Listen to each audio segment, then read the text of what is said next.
We start a new series this morning, and it's about what would Jesus undo. And just to make it clear, we are not talking about things that Jesus might have done while being on earth, and now in the retrospective would say, well, I shouldn't have done this. Of course, this is not the case, because Jesus never did anything that was not right. No, he was perfect in his life and in his ministry. So it's not about that. So what are we talking about then? We're talking about what would Jesus do if he would come today and walk into our life, into our churches? If he would see things that we do, what would his response be towards us? What would he undo? So that's the question. What would Jesus undo? I mean, I don't know if you have noticed it, but there were a time where a lot of Christians were wearing these bracelets with a WWJD. What would Jesus do? And believe it or not, this goes a whole way back. It originates in a book written by an American pastor, 1896. 1896, that's right, more than 100 years, far more than 100 years.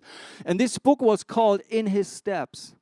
And he described like a small town situation, and he simply was writing about if Jesus would live in this little town, how would he deal with the problems that the people have? How would he approach the people that he would see on the streets? What would Jesus do today in these situations? And out of this book, it was sold 30 million times. There grew this movement with what would Jesus do, that Christians have a bracelet just to remind themselves if they pop into a situation, wait a second, what would Jesus do here?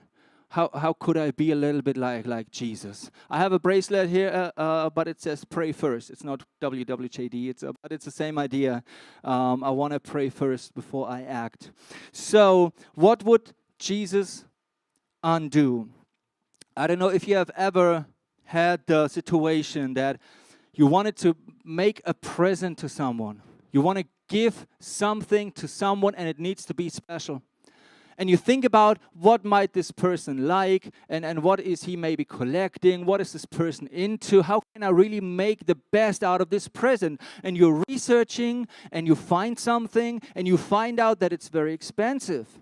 And you buy it anyway because you want to bless this person big time. And you have it personalized. And you have the name of the person written on it. And you wrap it nicely. And you put flowers on top. And then the big day comes where you meet this person and you give the gift. And the person reacts like, oh, well, that's nice. Thank you. By the way, I need to go. Now it feels awkward. It's like, oh, wait a second. You have no idea what this cost me. All the time, all the money, all the effort. I really thought this would mean something to you. But because he's your friend, you're not saying it. But it leaves this awkwardness, this emptiness, this irritation, this, what in the world is going on? I mean, I put so much effort into this. And I think one thing that Jesus would undo if he would come today, like physically in the body, is something that we call in English indifference. I mean, if we read the word, I don't know why my remote control is not working, but I do it like this. Jesus said, the time is fulfilled and the kingdom of God is at hand. He came to this earth. He had a purpose. He knew it's going to be tough. He knew it's going to be hard. He was dying on the cross. He was tortured. He paid for our sins. He rose again in the end of it as he was hanging on the cross. He says, it is finished. Now I did it for you to enjoy. Here is it. And our reaction very often is, well, thank you very much. I got to go now. Now, we don't really value what he did. It's called indifference. You know that the generation of today is called the meh generation? Why? Because if you ask them, how are you doing? Meh. What are you passionate about? Meh. How do you like your job? Meh. How's your marriage doing? Meh. How's your salary? Meh. You know, it's not good, it's not bad, it's meh. Do you want to have an impact in this world? Meh. I'm not against it, but doesn't mean that I would get up earlier for it. You know, it's meh. Let's see, whatever comes. And the meh generation. And I think if Jesus would be here today, he would address it in his very special way, the meh generation. Jesus addresses it in Revelation chapter 3. He was sending 7 letters to 7 churches, and one of it was the church of Laodicea. And the special thing about Laodicea was that according to when you would date the book of Revelation, there's a lot of debate in theology. Most people would say it was written 95 AD. A few people would say it was written like 66, 67, 68 AD, and it doesn't really matter. However, what we do know is Laodicea was a city that suffered from a huge earthquake and then recovered rapidly. It was, if you think of Laodicea and this time when the letter was written, think about a modern day Dubai. Think about shopping malls and shops, and people are rich and they have money to buy stuff. Everything is thriving, it's growing, it's good. They only had one problem. They had very poor water supply. And to compensate with this, they had water coming in from Colossae and from Hierapolis. Colossae's water was known for it's cold, it's fresh, it's refreshing, it's good quality. But by the time that it was in Laodicea, it was not fresh anymore. The water from Hierapolis was known for its hot springs. If you have rheuma or one of these sicknesses, you just lay in the hot water and it just is so good. But by the time this hot water came to Laodicea, it was lukewarm. And it was dirty because it traveled a long way. And these two waters, they kind of mixed in the city, and everybody was aware of it. I mean, imagine these people were working on the field the whole day. It's hot. They come home, and they drink this lukewarm, dirty water. It's like, blah. And Jesus uses this picture. And he says, I know your works. You are neither cold nor hot. Would that you were either cold or hot. If you would be cold, it would refresh. If you would be hot, it would be also something. But like this is good for nothing. You're not cold, you're not hot, you're meh. So because you are lukewarm and neither hot nor cold, I will spit you out of my mouth. And the word that we find here in the Greek literally means to vomit.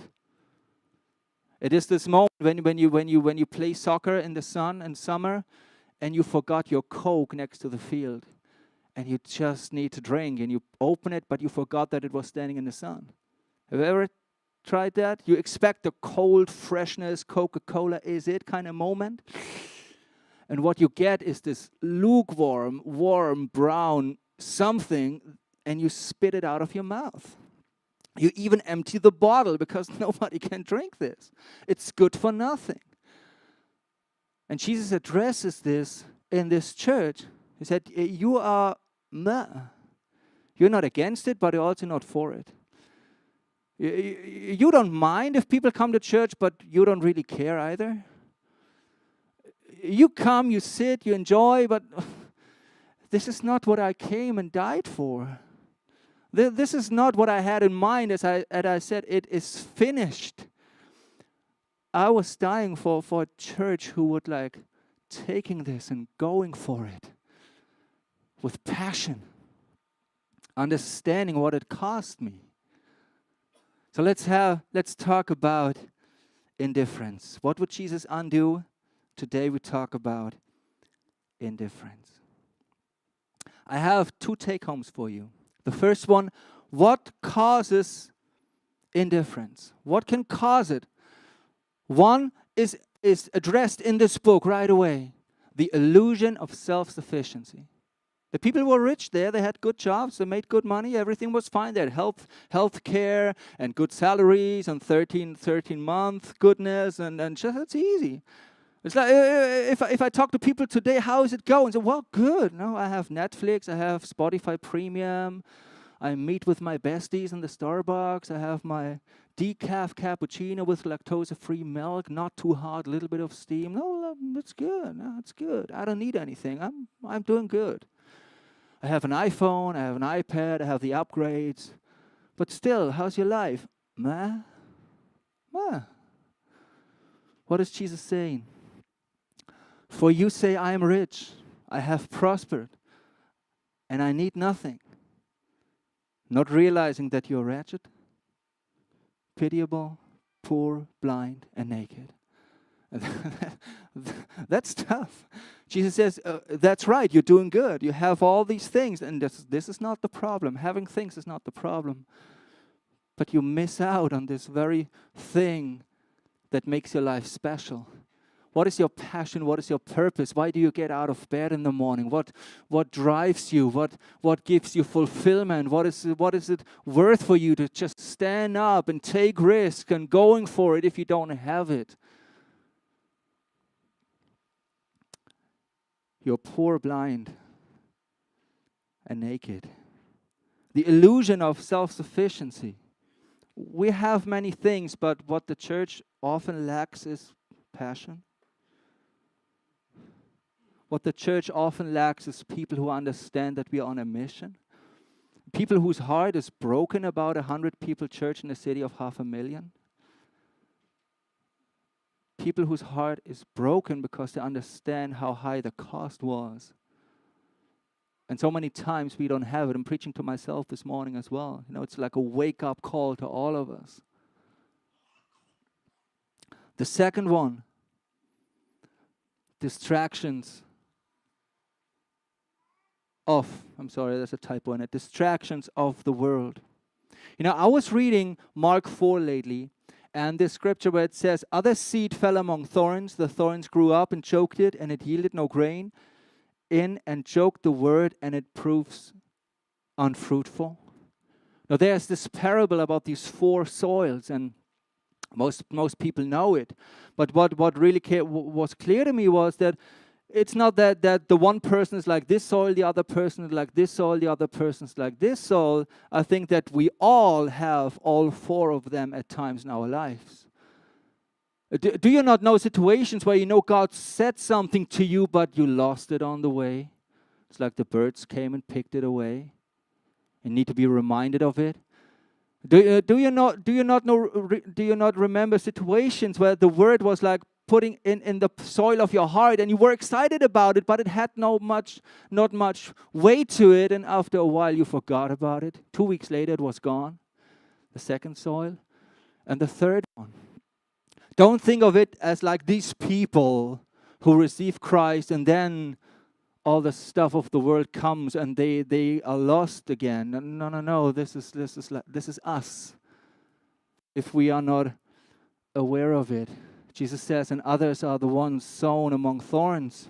They are those who hear the word, but the cares of the world and the deceitfulness of riches and the desires for other things enter in and choke the word, and it proves unfruitful. Sometimes I allow that other stuff creeps into my life, and what does it do? It makes me stuck. It chokes me. It keeps me small. And if the seed is kept small for a longer time, it becomes boring, insignificant, of no value for you, no value to others, no value at all. We are somehow Christians, but everything stays small and insignificant. It never breaks through. Why? Because it's stuck. And we need to detach our heart from all this stuff that surrounds us to focus on the real things and to breathe again and to come alive again.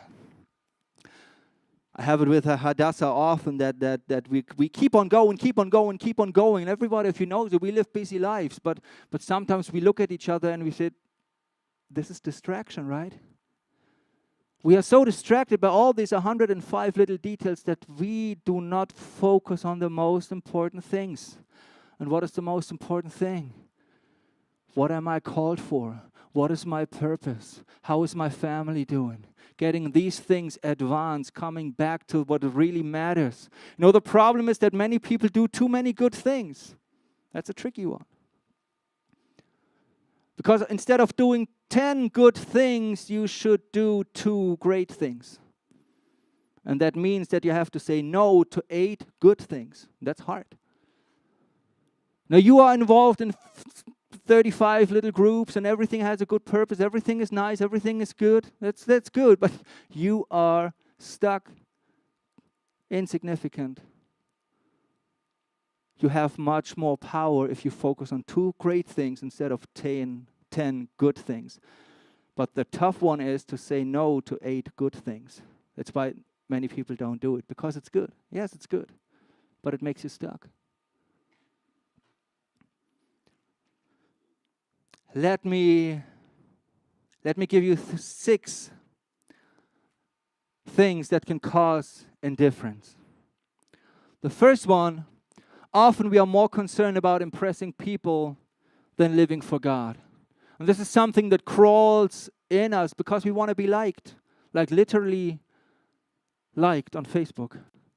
My pictures, what I say, my quotes, my style, my vibe, my beard, my family, my vacation.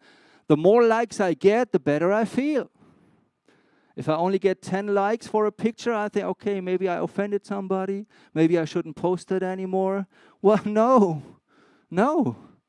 You're so focused on that people like us that we forget to stand up for what is righteous.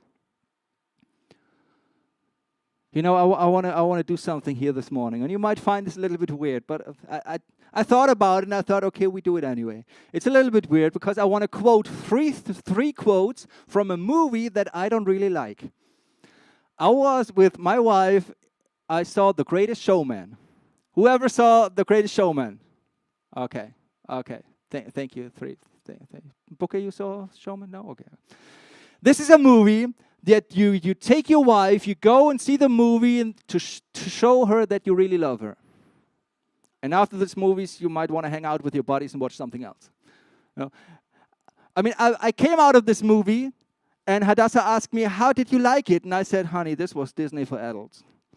It was like every 3 minutes, they were singing, and another song, and another song. And I said, oh my gosh, this just doesn't end. But Hadassah loved it. So we had a great evening. What you do for love, baby. This is just, I've suffered all the way through. So I just want you to understand that I did not come out of this movie deeply touched, and because I was even a little bit annoyed about all the singing. However, there are good quotes in that movie, and I used them anyway because they're just awesome. And one of the quotes is this: you don't need everyone to love you, just a few good people. That's decent. That's good. You don't need everyone to love you. They might not like my style, my face, my quotes, my statements, my opinion. You don't have to. Not everybody needs to love me. Just a few good people. My family, my wife, some of my friends. No, this is it. No, we don't have to run after all these likes. The world doesn't have to like you. It brings a lot of freedom. Just a few good people. The next one. We are obsessed with life on earth, not with eternity in heaven. And I know this is like too big. Now, come on, everybody knows that. But, I mean, really? You know that one of the main principles in leadership taken from the seven Habits of Highly Effective People from Stephen Covey is begin with the end in mind. Simple, but yet powerful. If you start a business, a church, whatever you do, the way you lead your family, the decisions that you make, start with the end in mind, because this will determine your decisions today. That's powerful. Sometimes it's easy and it feels good to do something that is just plain stupid, because in 2 years from now, you will pay for it. Start with the end in mind. The Word gives us a great example. In Matthew 7, it says, everyone then who hears these words of mine and does them will be like a wise man who built his house on the rock. And the rain fell, and the floods came, and the winds blew and beat on that house, but it did not fall because it had been founded on the rock. You know what the difference is between the house on sand and the house on a rock? The house on the sand is built very quickly. It goes really fast. You can make pictures, you can make selfies, you have something to post. Everybody likes it. It's progress. We're making progress. If you build on the rock, you're stuck for months building a foundation. The pictures are not nice because you just stand there in the mud. And 2 weeks later, you still stand there in the mud. It's not really, wow, 50 souls saved kind of impressive. It's just mud. No, it's not really appealing. But in the long run, it pays off. And so many times we make decisions that are good right now because it feels good, but we pay for it dearly in the long run. Start with the end in mind. And if we have eternity in mind, it affects my decisions today. What kind of people do I choose to be my friends? What do I allow in my soul to come in? I was looking this week for new music. And as you look now, I saw a lot of junk, and some of the junk I liked, like musical-wise. But I did not buy it because I don't want to fill my soul with this junk. I'm not doing this. So I kept on looking until I found good music with good input. This is what I want to fill my soul with. It's a little thing. It's so easy just to listen to something that feels good. It has an effect on us. Start with the end in mind. Your partner, your job, come to church. Sometimes it's easier just to stay home and hide and isolate because it's easier, but in the long run, you pay for it because it's not good for your life. Start with the end in mind. The third one, we rationalize sin and we live without awe of God. This also causes indifference. Instead of a porn addiction, we call it adult entertainment. It's the same thing. There are things in our life that are destructive, that rob us life quality, that make us isolate, because in the end it causes us to go in two directions. One, you fall into shame and you isolate yourself. The other one, you fall into a victim's mentality. You accuse others, or it's just the way I am, it's just me. You have no idea how hard my life is, and that's why I have the right to do. No. Shame and victim's mentality cause one thing. They hinder change. As long as you're stuck in shame or in a victim's mentality, you will not grow. You will not change. So don't rationalize it away. Take it, call it what it is, and go to God and deal with it. This brings change. This wakes you up. This drives indifference out of your bones because you feel, my Father is not angry. My Father is not judging me. I can tackle this. I can handle this. He still believes me. He still is with me. And He is dedicated to my success. He is dedicated to my growth. That's my daddy. All the other things, they make us stuck. Fourth, we believe somehow, but it's private. We develop a second life. Now we go to church and we know what to say there, but in our real life, nobody really knows that we are believers. Nobody really knows what we really think. Why? Because we just keep it private. It's my little private thing, and it takes a step of faith to come out of it. And I don't say that we have to preach to people 2 hours a day, but let everybody know that you're a child of God. Let everybody know that you attend church on Sunday. Be proud of it. Just make it part of your DNA, of your identity. It cost me years to not develop it because I cannot develop it, but it cost me years to combine my faith and my real life and make it one person. Because for a good while I could go to conferences, I could do the Christian thing, I knew what to say, what to do, sing my songs, but if I was with my old friends, I also knew what to do, and I couldn't get it together, and I was frustrated until it became more and more my identity. I said, listen, if you don't like my faith, then we might not be friends anymore, but this is who I am. I'm not hiding anymore. I'm not faking anymore. I'm not bending myself just to fit in what you think that I should be. I'm not. I love Jesus Christ. I'm a believer. This is it. Take it or leave it. This makes a difference.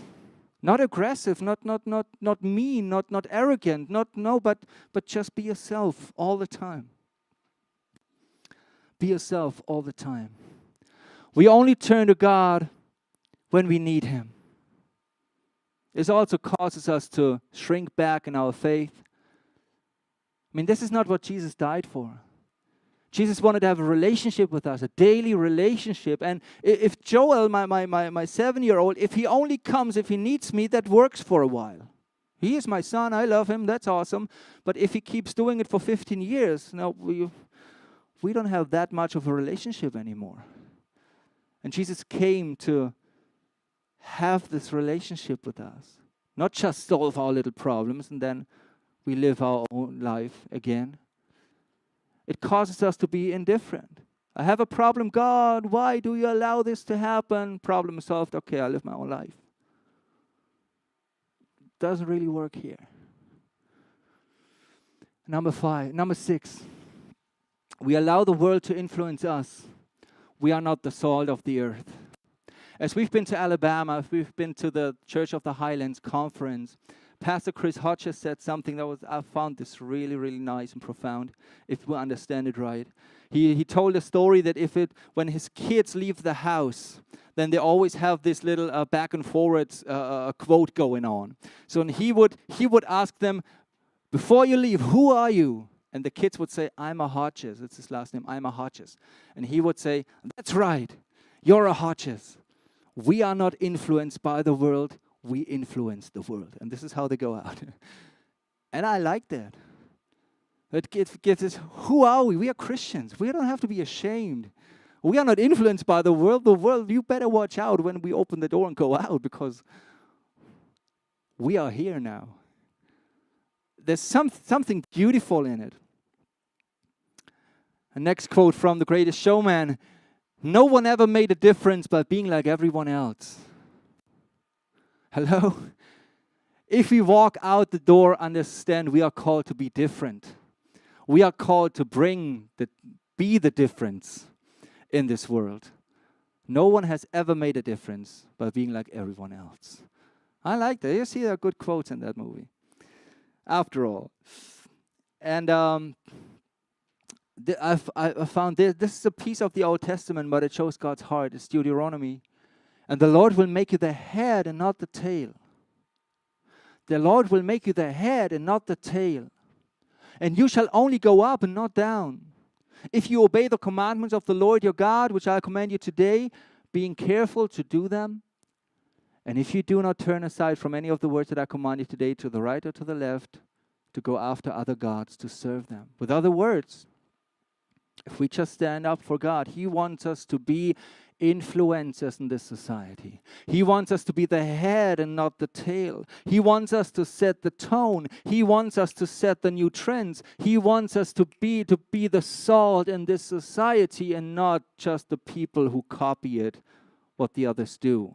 And everybody sees, okay, they try to be like, but they are not really getting it. No, we are called to be the head and not the tail, to innovate, not to imitate.